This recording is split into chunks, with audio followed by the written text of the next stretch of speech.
இது ஃபர்ஸ்ட் மலேசியாவின் செய்திகள் உங்களுக்காக.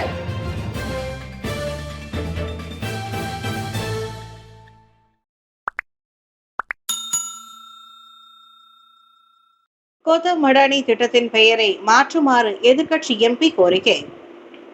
நடப்பு நிர்வாகத்தின் ஸ்லோகங்களை, அரசாங்க மேம்பாட்டு திட்டங்களை அதற்கு பெயராக வைக்கும் நடைமுறையை நிறுத்துமாறு எதிர்க்கட்சி நாடாளுமன்ற உறுப்பினர் ஒருவர் கோரிக்கை விடுத்துள்ளார்.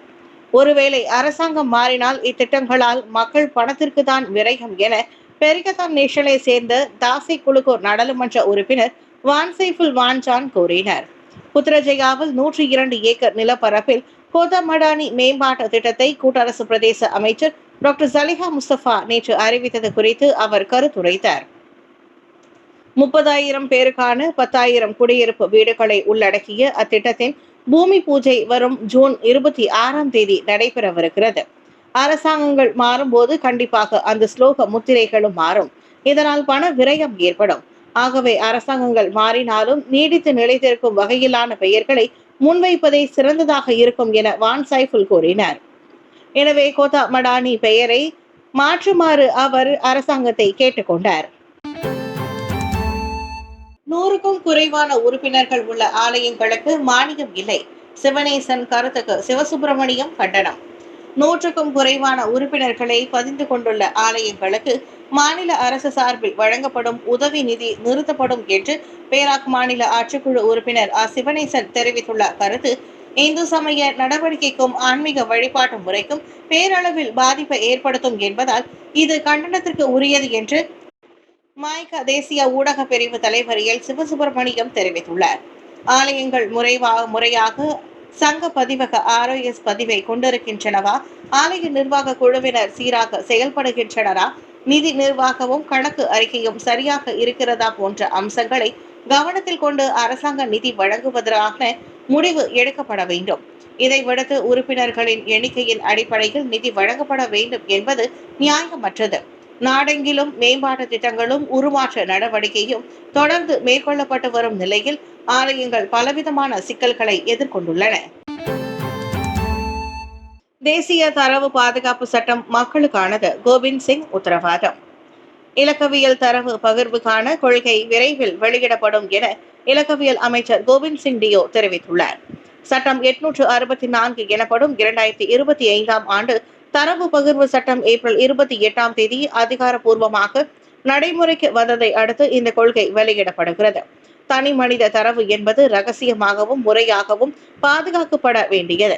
இதனை கருத்தில் கொண்டு மக்களின் தரவுகளை நிர்வகிக்க தேசிய தரவு பகிர்வு ஆணையக்குழு அமைக்கப்பட்டுள்ளது. தனது தலைமையில் இயங்கும் இந்த குழுவில் நாட்டில் உள்ள முக்கிய அமைச்சுகளில் இருக்கும் உயர் அதிகாரிகள் இடம்பெற்றுள்ளனர். ஆக அந்தந்த அமைச்சுகளின் தரவுகள் முறையாகவும் துல்லியமாகவும் இலகுவாகவும் கையாளப்பட இந்த தேசிய தரவு பகிர்வு ஆணையக்குழு வழிகாட்டும் என கோவிந்த் கூறினார். அதிகாரப்பூர்வ தரவுகளை இலக்கவியமாக்கும் வழி AI தொழில்நுட்பத்தை பயன்படுத்தி தரவு பகிர்வு மற்றும் பகுப்பாய்வுகளை சுலபமாகவும் துல்லியமாகவும் மேற்கொள்ளலாம். இதன் வழி அரசாங்க சேவை தரத்தை மேம்படுத்தலாம் என்றார் அவர். பொழுதுபோக்கு நடவடிக்கையில் அதிரடி சோதனை, தப்பியோடிய வெளிநாட்டு பிரஜைகள் பிடிபட்டனர். ஜஹூர் பாருவில் துலாங் லாவோட்டில் உள்ள ஒரு பொழுதுபோக்கு மையத்தில் நடத்தப்பட்ட சோதனையின் போது மலேசிய குடிநுழைவுத்துறை அதிகாரிகளால் பிடிபடாமல் இருக்க வெளிநாட்டு பிரஜைகள் தப்பியோடினர். எனினும் உளவுத்துறை மேற்கொண்ட நடவடிக்கையின் விளைவாக பெரிய சோதனையில் மொத்தம் 236 நபர்கள் வெற்றிகரமாக கைது செய்யப்பட்டனர். இரவு மணி 11:50 தொடங்கி அதிகாலை மணி 2:15 வரை நடைபெற்ற அந்த சோதனை நடவடிக்கையில் குடிநுழைவுத்துறையின் அமலாக்க பிரிவு சுல்தான் அபுபக்கர் வளாகம் மற்றும் சுல்தான் இஸ்கந்தார் கட்டிடத்தை மொத்தம் 115 அமலாக்க அதிகாரிகள் ஈடுபட்டதாக குடிநுழைவுத்துறை தலைமை இயக்குனர் ஜஃப்ரி எம்போக்தாக கூறினார். சிலர் தப்பிக்க முயன்றனர். ஆனால் எங்கள் அதிகாரிகள் இது போன்ற சூழ்நிலைகளுக்கு பழகிவிட்டனர். மேலும் அவர்கள் சரிபார்க்கப்பட்டு தகுந்த நடவடிக்கை எடுக்கப்படுவதை உறுதி செய்ய நாங்கள் சூழ்நிலையை சமாளிக்க முடிந்தது என்று அவர் கூறினார். பயண ஆவணங்கள் இல்லாமல் இருந்தது, அனுமதிக்கப்பட்ட கால அவகாசத்தை விட மலேசியாவில் கூடுதல் நாட்கள் தங்கி இருந்தது உட்பட குடிநுழைவு சட்ட விதிகளை மீறியதன் தொடர்பில் அனைத்து வெளிநாட்டினரும் தடுத்து வைக்கப்பட்டனர். உள்ளூர் கலைஞர்களுக்கு உதவியமைக்காக ரஹ்மானை பாராட்டிய சிங்கப்பூர் அதிபர் தர்மன். சிங்கப்பூர் கலைஞர்களுடன் பணியாற்றியமைக்காக ஆஸ்கர் நாயகன் இசையமைப்பாளர் ரஹ்மானை அக்குடியரசின் அதிபர் தர்மன் சண்முகரத்னம் பாராட்டியுள்ளார். ரஹ்மானை நேரில் சந்தித்து புகைப்படங்களை தனது பேஸ்புக் பக்கத்திலும் தர்மன் பகிர்ந்துள்ளார். சிங்கை கலைஞர்களுக்கும் வாய்ப்பளித்து அவர்களின் திறமைகளை ரஹ்மான் அங்கீகரித்துள்ளார். ராப் இசை பாடகர் இணையமான லேடி காஷ் கிறிசி, பாடகரும் இசைக்கலைஞருமான ஷபீர், ராப் பாடகர் யுங் ராஜா போன்றவருக்கு ரஹ்மான் அளப்பரிய வாய்ப்பளித்துள்ளதை அதிபர் தர்மன் சுட்டிக்காட்டினார். 1980களில் இந்தியாவுக்கு வெளியே ரஹ்மான் பயணித்த முதல் நாடு சிங்கப்பூர் என்றும் உள்ளூர் கடைகளில் இருந்து அவர் இசைக்கருவிகளை வாங்கி சென்றார் என்பதையும் தர்மன் நினைவு கூர்ந்தார். தானே எழுதி இயக்கி இணைந்து தயாரித்துள்ள லே மஸ்க் எனும் மெய்நிகர் வர்ச்சுவல் ரியாலிட்டி படத்தின் பிரீமியர் காட்சிக்காக ரஹ்மான் அண்மையில் சிங்கப்பூர் சென்றிருந்தார். அப்படம் ஆகஸ்ட் 12 வரை கோல்டன் வில்லேஜ் சன்டெக் சிட்டியில் திரையிடப்படுகிறது. பாதுகாப்பு நடவடிக்கை இல்லாமல் காரை ஏற்றி செல்லும் லோரியின் காணொலி வைரல். சரியான பாதுகாப்பு முன்னெச்சரிக்கை நடவடிக்கை இல்லாமல் லோரியில் கார் ஏற்றி செல்லப்படுவதை காட்டும் காணொலி வைரலாகி வருகிறது. இது சாலை பாதுகாப்பு அமலாக்கங்கள் குறித்து நெட்டிசன்களிடம் இருந்து கவலையையும் விமர்சனத்தையும் ஏற்படுத்தியுள்ளது. ஒருவரால் பதிவேற்றப்பட்ட 27 வினாடிகள் கொண்ட டிக்டாக் கிளப்பில் பதிவு எண் இல்லாத லோரி அதன் ட்ரெய்லரில் ஒரு காரை இழுத்து செல்வதை காட்டுகின்றது. அந்த காட்சிகளுடன் இப்போது காலம் விசித்திரமாக இருக்கிறது. என் கண்கள் தந்திரமாக விளையாடுகிறதா அல்லது லோரி தான் தவறாக இருக்கிறதா என்ற வாசகம் இடம்பெற்றிருந்தது. கார் பாதுகாப்பற்றதாக தோன்றியது. எந்த தடைகளோ அல்லது பாதுகாப்பு நடவடிக்கைகளோ இல்லை. அந்த வீடியோ ஆன்லைனில் விவாதத்தை தூண்டியுள்ளது. இது போன்ற வாகனத்தை எவ்வாறு சாலையில் அனுமதிக்க முடியும் என்று பலர் கேள்வி எழுப்பினர். நீங்கள் தேவைப்படும் போது எங்கே இருக்கிறீர்கள் என சாலை போக்குவரத்து துறையை அவர் வினவினார். மற்றவர்கள் அந்த காட்சியின் அபத்தம் குறித்து கிண்டலாக பதில்களை பதிவிட்டுள்ளனர். தங்காக்கில் கணவன் கையால் மனைவி கொலை, மாமியார் வீட்டு வாகனங்களுக்கு தீ வைத்த மருமகன். இன்று காலை தங்காக் புகிட் கம்பீர் வீடொன்றில் மனைவியை ஆயுதத்தால் சரமாரியாக வெட்டி கொலை செய்த கணவனை காவல்துறையினர் வெற்றிகரமாக கைது செய்துள்ளனர். 30 வயது மதிக்கத்தக்க அந்த ஆடவன் மனைவியின் கழுத்தை அறுத்தவுடன் கம்போங் டுரியான் சொன்டாங்கில் உள்ள தனது மாமியார் வீட்டிற்கு சென்று குறைந்தது 4 வாகனங்களுக்கு தீ வைத்துள்ளான் என்பது குறிப்பிடத்தக்கது. அக்குற்றம் கொலை வழக்கில் பதிவு செய்யப்பட்ட நிலையில் அந்த கொலைகாரி நாளை நீதிமன்றத்திற்கு அழைத்து செல்லப்படுவார் என்று தங்கக் மாவட்ட காவல்துறை தலைவர் ரஸ்லான் முகமது தாலிப் கூறினார். சரியான சான்றுகளோடு அக்குற்றம் நிரூபிக்கப்பட்டால் குற்றவாளிக்கு தக்க தண்டனை கிடைக்கும் என்று எதிர்பார்க்கப்படுகிறது. பாதுகாப்பற்ற உணவால் தினமும் 1.6 மில்லியன் பேர் நோய்வாய்ப்படுகிறார்கள். WHO தகவல். உலகம் முழுவதும் 1.6 மில்லியன் மக்கள் பாதுகாப்பற்ற உணவுகளால் தினமும் நோய்வாய்ப்படுகின்றனர். உலக சுகாதார நிறுவனமான WHO இந்த அதிர்ச்சி தகவலை வெளியிட்டுள்ளது.